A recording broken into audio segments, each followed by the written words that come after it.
Hi, my name is Brian and welcome to Wait, What BS is This? If you like these videos, don't forget to like, subscribe, and share. This week in Washington. The last week in Washington has been weird. Not compared to the rest of the Donald Trump presidency, but it's been busy. First, Jared Kushner has been shown to have been potentially targeted by foreign governments for his weakness in foreign policy, which is supposed to be his forte.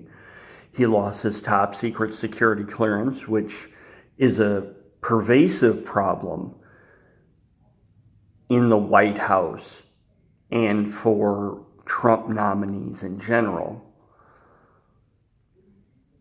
Hope Hicks was fired after she told Congress she lied for President Trump, and now I know it was reported that she resigned, but she wouldn't have left as quickly as she did if Donald Trump didn't tell her to hit the fucking road.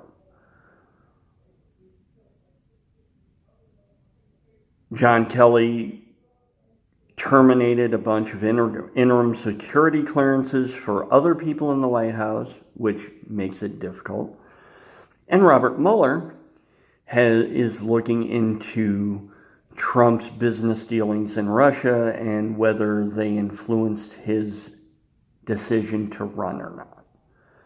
Now, all of these are significant. But the ongoing Russia probe, this was kind of inevitable.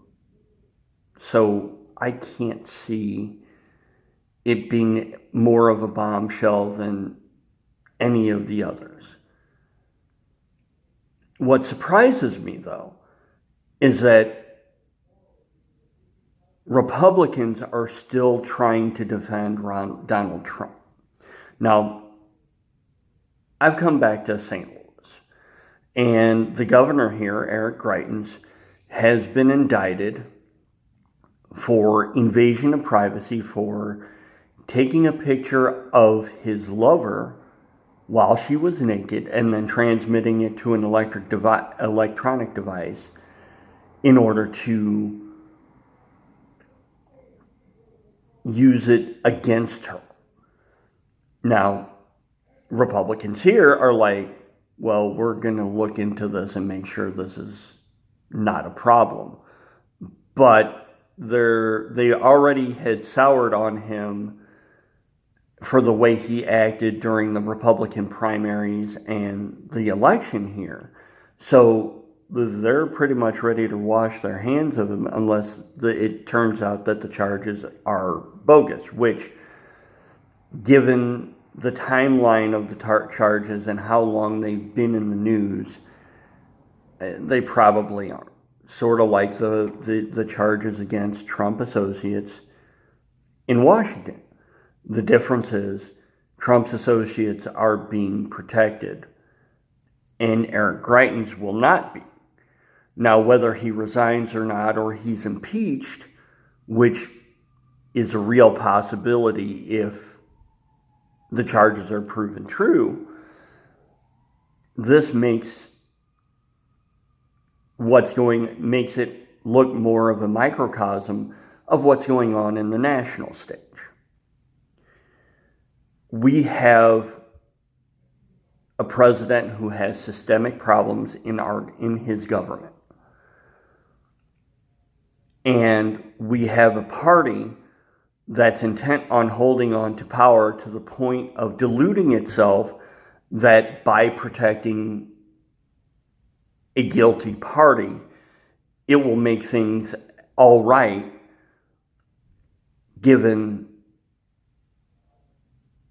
what he wants matches what they want. And we also have the specter of more meddling by Russia in our national elections. Now, they have no proof that Russia got into the election rolls or altered the election rolls or altered votes or anything like that. But the primary issue is a matter of perception. Now, there are going to be a bunch of conspiracy theorists that say that if the Democrats win, then it was designed by Russia so that the Republicans would lose power. And it's not the case, but these conspiracy theorists, many of whom reside in the White House as aides to President Trump, they will use it as ammunition to say that the elections were wrong, which is what the Russians want. Now, it doesn't matter whether you're a Republican or a Democrat or whatever. If your only goal is to hold power, to affect change, and the tax cuts, obviously the Republicans haven't learned. Because every time they're in power, they try to pass tax cuts. And every time they pass tax cuts, a few years later, there's a recession because governments don't have money to fix potholes. Governments don't have money to pay for transportation systems so their workers can get to work if jobs are created. It creates an over-reliance on corporations, large corporations, who have no one's best interest at heart other than their bottom line. And we're headed for another disaster. Now, whether the Mueller investigation indicts Trump or not, whether the Mueller investigation indicts Jared Kushner or not, whether the president is forced from power because there is no way he can disentangle himself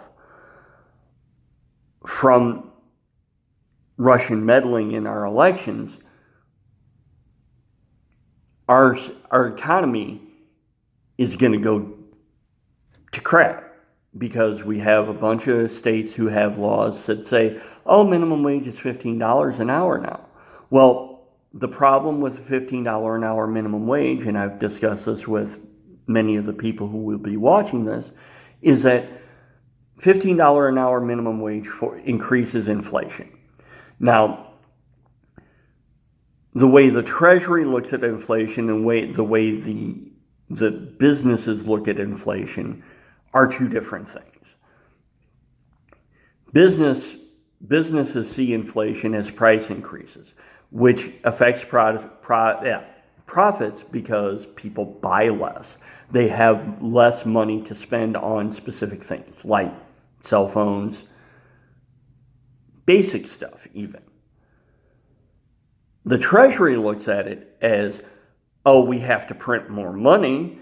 And because we have to print more money, there is an excess amount of money in circulation, and therefore we have to charge more to decrease that amount of money in circulation. Now they're kind of ephemerally tied to each other, but they're completely different things. We need to have more common sense. And I say that because having more common sense about everything will get us closer to bridging that ideological divide we have between the Democrats and the Republicans. And we need to stop. We need to have comprehensive immigration. We need to have comprehensive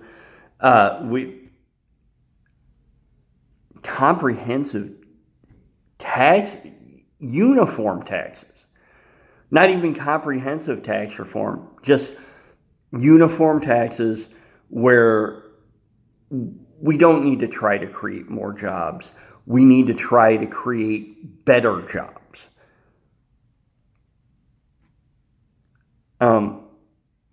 And that's all I really have to say on that. But we're we're getting to the point where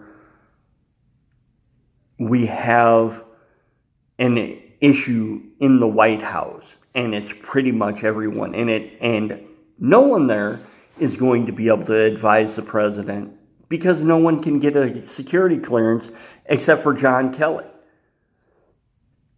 and the Joint Chiefs of Staff.